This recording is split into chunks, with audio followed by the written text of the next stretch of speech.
Morning. आज है 25 जुलाई और मार्केट खुलने वाला है। ठीक है, 100 पॉइंट ऊपर बैंक निफ्टी और सेंसेक्स 100 पॉइंट नीचे खुला था। तो 82,000 का लेवल को ब्रेक करते हुए सेंसेक्स नीचे जा रहा है। ठीक है, और बैंक निफ्टी में भी गिरावट आ रही है। दोनों इंडेक्स में एक साथ गिरावट आ रही है। वेट करना होगा, देखते हैं क्या हो रहा है। कल का देखिए, मैंने आपको बताया था कल सेंसेक्स का एक अनएक्सपेक्टेड बिहेवियर था। ठीक है, जो कि सेंसेक्स ने किया। अगर इसमें एक्सपायरी नहीं होती तो ऐसा नहीं होता। तो क्योंकि वही आप बैंक निफ्टी को देख लो, बैंक निफ्टी ने वही चीज़ दिखाई कि कल फाइनली ऊपर गया, ज़्यादा नहीं गिरा था। बट सेंसेक्स ऊपर नहीं जा पाया। क्यों? क्योंकि ऊपर जाता तो फिर जो है एक्सपायरी थी। सॉरी, सेंसेक्स नहीं, सेंसेक्स फॉलो करता है आपका निफ्टी को। निफ्टी भी अगर ऊपर जाता तो सेंसेक्स भी ऊपर जाता। तो निफ्टी ऊपर नहीं जा सकता था क्योंकि निफ्टी की थी एक्सपायरी। ठीक है, मार्केट नहीं चाहेगा कोई रिटेलर पैसा बनाए। ठीक है, तो 2-3 दिन से क्या हो रहा है देखिए, कल तो गिरावट हुई, वो कंटिन्यू हुई। परसों जो है थोड़ा गिरा, फिर ऊपर गया। ठीक है, तो आज चांसेस क्या है, चार्ट रिपीट नहीं होगा, पूरा नीचे शायद ना गिरे। एक चीज़ ठीक है ये, लेकिन दूसरा इसने लेवल को जो है ब्रेक डाउन किया है, और अगर सस्टेन करेगा तो डेफिनेटली फर्दर नीचे दोबारा से जा सकता है। प्रीमियम हम लोग पहले पुट कर ऐड करते हैं। 80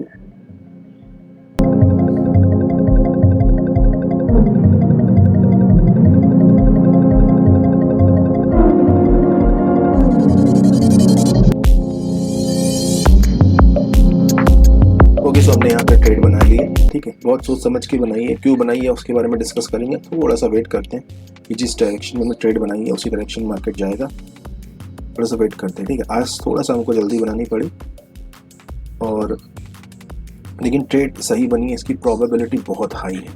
ठीक है, सही बनी है। रिट्रेसमेंट भी आ सकता है, रिट्रेसमेंट में हमें जो है लॉस भी दिखा सकता है। ठीक है, लेकिन ट्रेड सही बनी है। उसके पीछे का लॉजिक क्या है, क्योंकि कई बार क्या होता है ना, चीज़ें जो हैं दिखती हैं, जैसे कन्फर्मेशन आता है तो तुरंत आपको जो है कर लेना चाहिए, ज़्यादा वेट नहीं करना चाहिए। ठीक है, तो हम लोग यहाँ पे 80 पॉइंट का एसेट रखते हैं, और अभी टाइम भी सही है। अगर हमारा व्यू क्लियर है तो बना लेना चाहिए।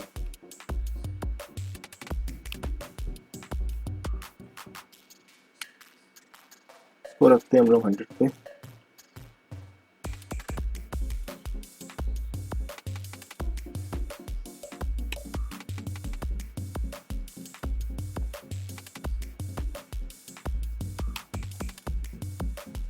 चलिए देखिए, बड़े टाइम फ्रेम पे हम इसको एक चीज़ आपको दिखा देते हैं। ठीक है, कैंडल बेसिस पे नहीं, बड़े टाइम फ्रेम पे ओवरऑल में ये देखो। ठीक है, देखो मार्केट ने देखो इस पॉइंट से रिजेक्शन लिया है, अगेन इस पॉइंट से रिजेक्शन लिया है, और मार्केट आज गिरा है। ठीक है, तो ये ओवरऑल एक सिनेरियो बन रहा है जहाँ पे बाई तो आना शायद अभी मुश्किल ही कहलाएगा। ये लेवल ब्रेकडाउन हो सकता है, इसलिए कह रहा हूँ कि थोड़ा बहुत रिट्रेसमेंट आ सकता है, लेकिन यहाँ से मार्केट ऊपर जाए इसकी प्रोबेबिलिटी बहुत कम है। ठीक है, तो इस लेवल का ब्रेकडाउन इसलिए हो सकता है। एक इम्पॉर्टेंट लेवल ये वाला था, कौन सा, जिसकी मैं बात कर रहा हूँ, ये वाला। ठीक है, ये पॉइंट देख रहे हो आप, ये वाला, ये एक इम्पॉर्टेंट लेवल था। ठीक है, जो ऑलरेडी ब्रेकडाउन हो चुका है। ठीक है, तो इसके बाद सेलिंग का प्रेशर अब बहुत तेज़ी का है। समझ लीजिए कि जो सेलिंग का प्रेशर अभी तेज़ी का है ना, जिसके चलते रिट्रेस भी करेगा तो भी बायर को परेशान करेगा डेफिनेटली। ठीक है, एक चीज़ ये, दूसरी चीज़ ये देखो, निफ्टी यहाँ पे होल्ड करने की कोशिश कर रहा है। जब होल्ड करने की कोशिश करेगा तो फिर दूसरा इंडेक्स तो गिरेगा ही, उसको फिर चाहिए मौका गिरने का। ठीक है, तो अभी तो खैर कुछ खास फर्क नहीं पड़ा है, लेकिन इस लेवल का ब्रेकडाउन हो सकता है। जो बायर हैं, रिटेलर हैं, या फिर कोई अच्छे वाले बायर को जो है, या फिर कहते नहीं कि जो बड़ा कोई ऑपरेटर है, उसको ऑपरेटर जो है निशाना बना रहा है। देखो एकदम से गिरा, बड़ी कैंडल, वो पुट नहीं बढ़ा, लेकिन कोई इशू नहीं। ठीक है, तो यहाँ तक आ सकता है। तो कितना है, 500, 67, 750, 250 पॉइंट का है। तो लेकिन 250 पॉइंट में हमको शायद 200 ना भी मिले तो चलो कोई बात नहीं, 150 तक शायद दिखा सकता है हमको। ठीक है, तो हम लोग अकॉर्डिंगली जो है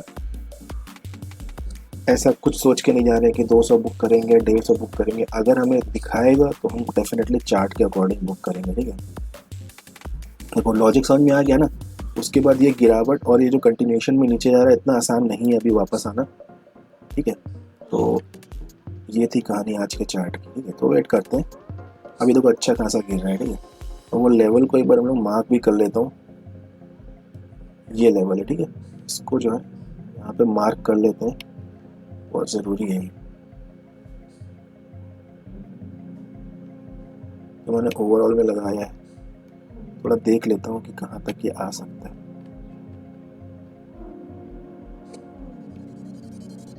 बिल्कुल सही जगह पे लगा है, ठीक है। तो 730 तो आ ही गया, ठीक है। मैं जिस लेवल की बात कर रहा था देखो वो ये लेवल था 81,900 का, तो जिसको बहुत तेज़ी से ब्रेक डाउन कर दिया। तो अगेंस्ट दी टाइट नहीं, टाइट के साथ, क्योंकि इस बार जो है सेलिंग अच्छी है।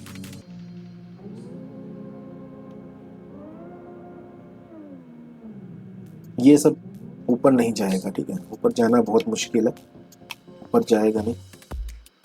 और 530, 6, 730 यहाँ तक एकदम से आ सकता है। तो एक बार जान लेना मार्केट इसके ब्रेकडाउन के बाद कितनी तेज़ी से ऊपर की ओर जाएगा, इसका अंदाज़ा लगाना भी मुश्किल है। बहुत तेज़ी से भी जा सकता है और मौका नहीं भी दे सकता है, ठीक है, वापस। तो ये लेवल बहुत इंपॉर्टेंट है, जिसके ब्रेकडाउन के बाद चीज़ें कैसी होती है देखना पड़ेगा। ये अपना जो है बैंक निफ्टी का है। तो बैंक निफ्टी का क्या इंपॉर्टेंट हो सकता है यहाँ पे, कोई लेवल नीचे है। देखो बैंक निफ्टी का ये, वैसे तो ये लेवल भी इम्पोर्टेंट रोल निभा सकता है 840 वाला, लेकिन मैं मानता हूँ कि ये कंटिन्यूएशन में यहाँ से जाएगा। तो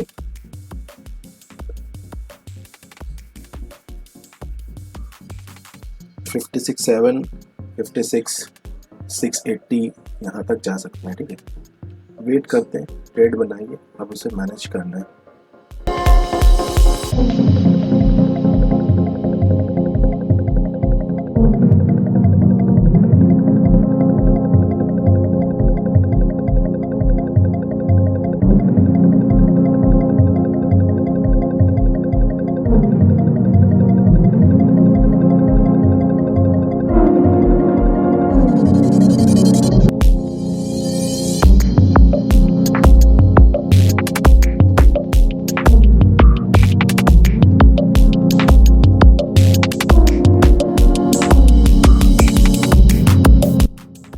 ओके, सो हमारा एसएल हिट हो चुका है। तो मार्केट ने अनएक्सपेक्टेडली हमको बहुत तेज़ी से निकाल दिया है। ये अनएक्सपेक्टेड बिहेवियर ऑफ मार्केट, तो ऐसा होता है कई बार। तो जिस चीज़ को जो है हम लोग इमेजिन भी नहीं कर सकते वैसा हो जाता है, ठीक है। तो अकॉर्डिंग टू सिचुएशन हमने अपनी ट्रेड बनाई कि अब गलत हो गया तो उसे एक्सेप्ट करना ही पड़ेगा, ठीक है। तो काफ़ी बढ़िया मोमेंटम जो है, हाँ मैं ये कहूँगा कि ये शायद बैंक निफ्टी की वजह से हुआ है, क्योंकि बैंक निफ्टी में जो गिरावट थी वो इतनी अच्छी नहीं थी। इतने इस लेवल का कोई बहुत ज़्यादा ब्रेकडाउन तो किया नहीं था इसने। जो भी है, इसमें हमारा जो है ट्रेड आज गलत हो गया।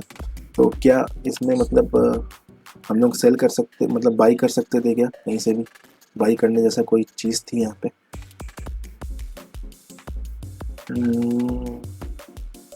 देखो अगर एसएल हंटिंग के हिसाब से अगर देखेंगे तो डेफिनेटली ये दिखेगा कि लगातार सेलिंग हो रही थी। हाँ ठीक है, ठीक है, ठीक है, ठीक है। ओके, सो एक्चुअल में हमारा एनालिसिस कल का यही था, ठीक है। लेकिन फिर भी हमने, देखो मार्केट में कई सारे फैक्टर काम करते हैं ना, तो ये हमारा एनालिसिस कल का यही था। एनालिसिस का वीडियो मैं नहीं डालता हूँ, लेकिन कल रात में मेरा एनालिसिस यही था। देखो साफ दिख रहा है कि यहाँ पे सेलिंग आई, फाइनली जब यहाँ पे लोग सेल करने लगे तो मार्केट हॉल्ट हो गया। मार्केट ने फिर लोगों को फंसा दिया, सबको जो एसेलेट करवा दिए ऊपर जाके, ठीक है।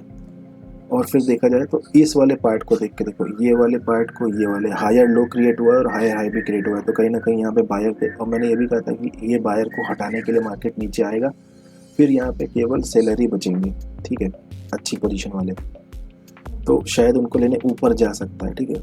अब लेकिन हुआ क्या, हुई तो सेम चीज़, बायर को हटाया भी इसने, लेकिन ये बड़ी रेड कैंडल बना दी और उसके बाद लगातार ये गिरने भी लगा था, ठीक है। तो ऐसे में क्या होता है, जब बड़ी रेड कैंडल बन जाए, थोड़ा गैप डाउन ठीक ठाक हो जाए, बड़ी रेड कैंडल बन जाए, और उसके बाद गिरने भी लगे तो क्या होता है कि सेलर जो है वहाँ पे थोड़ा एक्टिव हो जाते हैं, तो उस कारण से मार्केट चला जाता है। ठीक है, तो आधा लॉजिक हमारा उसने इस वाले लॉजिक का जो सही था वो उसका आधा लॉजिक वो ले गया, ठीक है, ख़राब कर दिया। तो इसीलिए हम लोग जो यहाँ पे बाइंग की नहीं बना पाए, क्योंकि आप ही सोचिए एक लेवल का ब्रेकडाउन होने के बाद फिर लगातार बड़ी सेलिंग आने के बाद बाइंग की ट्रेड कोई बनाए तो किस भरोसे पे बनाए। ठीक है, मार्केट का सेंटिमेंट भी तो होता है।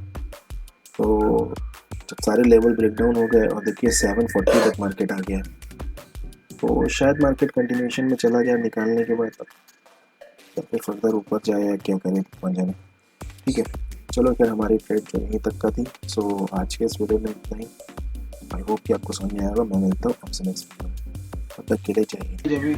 अभी क्या है कि थोड़ी देर बाद लगभग 10:50 पे मैं सिस्टम खोल के ऐसे ही बाहर चला गया था, तो दोबारा से रिकॉर्ड कर रहा हूँ। देखिए हमने जो टारगेट लगाया था, जो हमारा व्यू था वो बिल्कुल सही था, ठीक है, लेकिन फिर भी हमसे गलती हो गई, मार्केट ने हमें निकाल दिया। तो मैं ये क्लिप इसलिए भी रिकॉर्ड कर रहा हूँ, एक लर्निंग के लिए, खुद के लिए भी और ये आपके लिए भी है। देखिए एज अ रिटेलर यही हमारी परेशानी है कि हमारा जो लॉस वो होता है, एसएल जो होता है वो लिमिटेड होता है। देखिए 80 पॉइंट का हमने लगाया था और इसने एग्जैक्ट 100 पॉइंट का एसएल जो है हिट करवा के फिर वापस चला। ठीक है, तो बहुत सारे लोग क्या सिस्टम पे नहीं लगाते हैं, बट मैं देखिए अभी छोटी क्वांटिटी है तो सिस्टम पे एसएल लगा देता हूँ, कोई नहीं। ठीक है, और अगर नहीं भी लगाता तो 100 होने तक मैं निकल जाता, क्योंकि 100 का मतलब फिर 120 140 तक जाना, इतना मैं एसएल देता नहीं हूँ, क्योंकि 100 छू गया फिर आप रुकोगे तो फिर जो है 20-30 पॉइंट फिर नीचे आ जाएगा। अब हम बात करते हैं कि देखिए यहाँ पे गलती क्या है। गलती तो देखिए इसमें हमारी है, भले हमारे डायरेक्शन में मार्केट गया, लेकिन गलती हमारी है। गलती है कि देखो मैंने रिट्रेसमेंट का वेट नहीं किया, मुझे रिट्रेसमेंट का वेट करना था। अगर मैं यहाँ पे रिट्रेसमेंट का वेट करता तो डेफिनेटली बाई की नहीं पोजीशन लेता, क्योंकि मेरा बाइंग का व्यू था ही नहीं। जिस तरह का चार्ट बना रहा है कंटिन्यूएशन में जाना था, बट बात को समझिए, ये सीधे गिरे ऐसा भी ज़रूरी नहीं है। क्यों? क्योंकि एक तो गैप डाउन फिर बड़ी रेड कैंडल, ठीक है, बिना रिट्रेसमेंट के नहीं करता, तो रिट्रेसमेंट का हम लोग वेट करते, उसके बाद जो रेड कैंडल बनती तब हम लोग लेते। ठीक है, अब देखिए रिट्रेसमेंट का जब वेट करते तो ट्रेड कहाँ पे बनता है एग्जैक्टली मैं आपको बता रहा हूँ, क्या आप कर सकते हो या क्या मैं करूँगा, ठीक है, वो बता रहा हूँ। इस ग्रीन के बाद ये बना, क्या ये रेड कैंडल बनती, क्या यहाँ पे हम सेलिंग का ट्रेड बनाते? नहीं बनाते। क्यों? क्योंकि ये रिट्रेसमेंट बहुत ज़्यादा हो गया।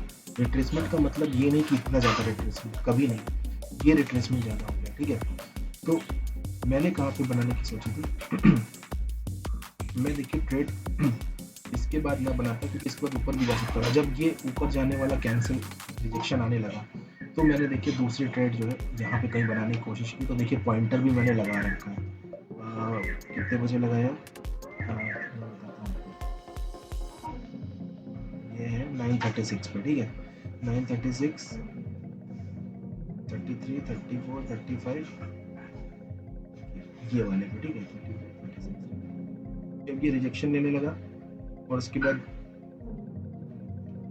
इस वाले पे मैंने बनाया था, पॉइंटर सही जगह नहीं लगाया है, ठीक है, इस वाले पे ये रिजेक्शन पे मैं समझ ही गया था कि आप जो नीचे आ सकते। देखिए यहाँ पे हमने दूसरी पोजीशन बनाई है और इस पोजीशन के बाद देखिए कितना गया है ये 200 पॉइंट, ठीक है। तो प्रॉब्लम क्या है? देखिए एक प्रॉब्लम जो रिटेलर की हमेशा से रहेगी, हमारा लिमिटेड एसएल, स्टॉप लॉस हमारा लिमिटेड है, जब तक लिमिटेड रहेगा तभी तक हम प्रॉफिट में, ठीक है।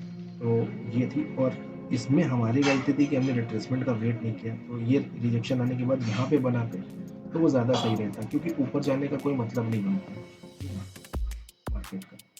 तो आज के लर्निंग वीडियो में मैंने बस आपको इतना ही ऐड करना था। आई होप कि आपको समझ में आया होगा। ठीक है दोस्तों, मैं मिलता हूँ नेक्स्ट वीडियो में, तब तक के लिए जय हिंद।